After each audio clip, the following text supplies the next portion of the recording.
लेकिन आनंद तुम्हें चाहिए, प्रेम तुम्हें चाहिए, शांति तुम्हें चाहिए, तो चमत्कारों के पीछे सिर्फ भागने से नहीं होगा।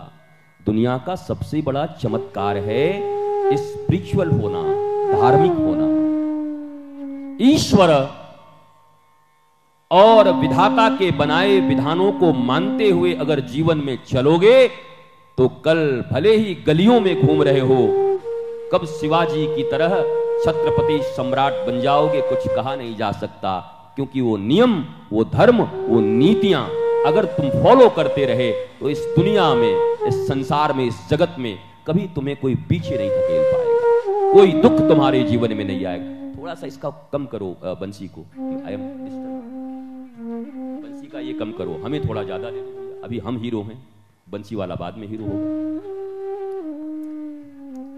एट प्रेजेंट टाइम मैं बोल रहा हूं, जब भजन चलेगा तो वो हीरो होगा, अभी मेरा है माहौल।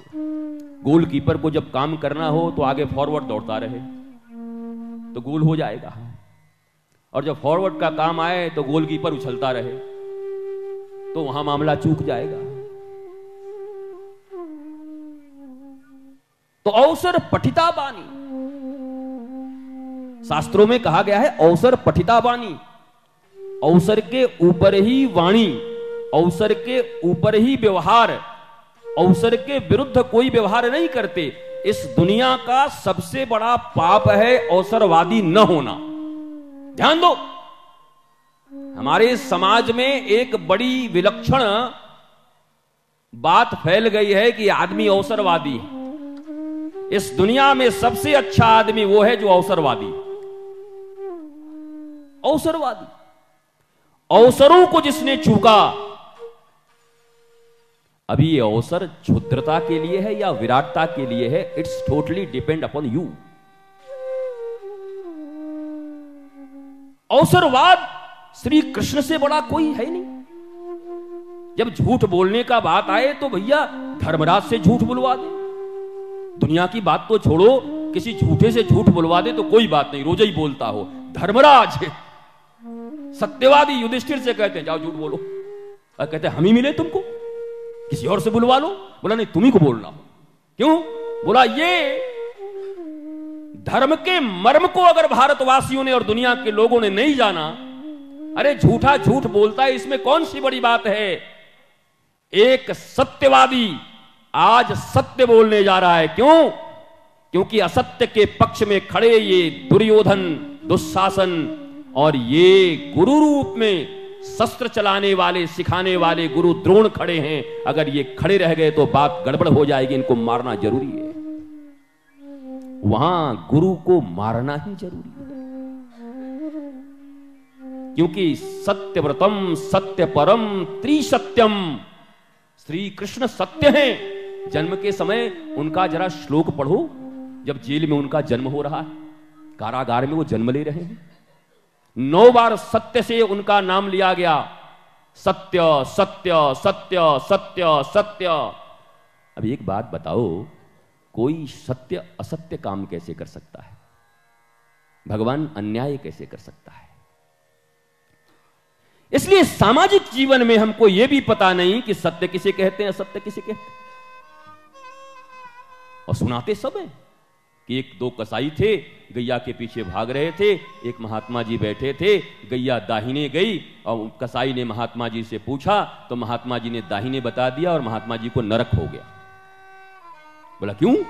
बोला वहां पर उनका धर्म था गौ की रक्षा करना, दाहिने न बता के बाएं बताना था, क्योंकि गौ रक्षा करनी थी, गौ माता की रक्षा करनी थी। अब बताओ कि अगर वो महात्मा झूठ बोलते हैं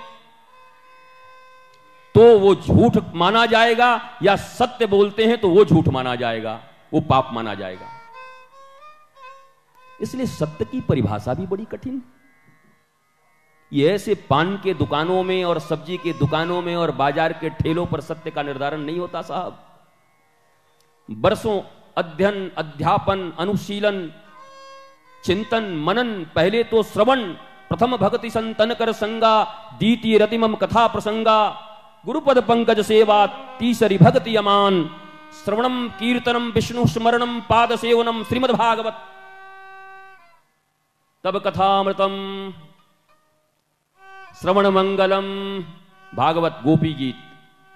तुम दुनिया में जहां भी देखोगे पहली भक्ति सनातन और हिंदू धर्म में श्रवण को माना गया है, देखने को नहीं माना गया। आंखों को, आंख दूसरे नंबर का है आध्यात्म में।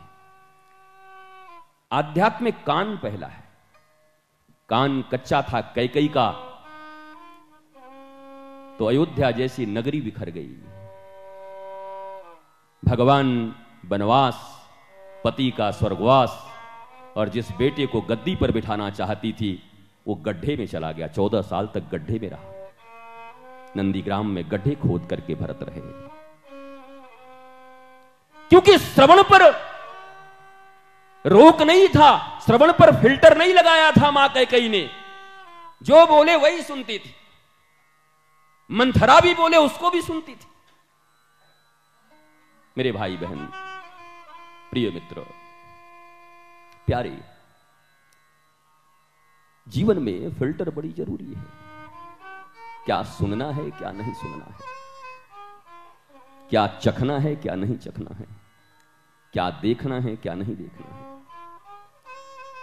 अजामिल जैसे पितृभक्त और गुरु भक्त जो रोज अपने पिता और गुरु के लिए समिधा की लकड़ी लाने जंगलों में जाते, एक दिन किसी व्याभिचारी पुरुष को किसी वेश्या के साथ रमण करते हुए 30 सेकंड तक देख लिया और उनकी जिंदगी बर्बाद हो गई।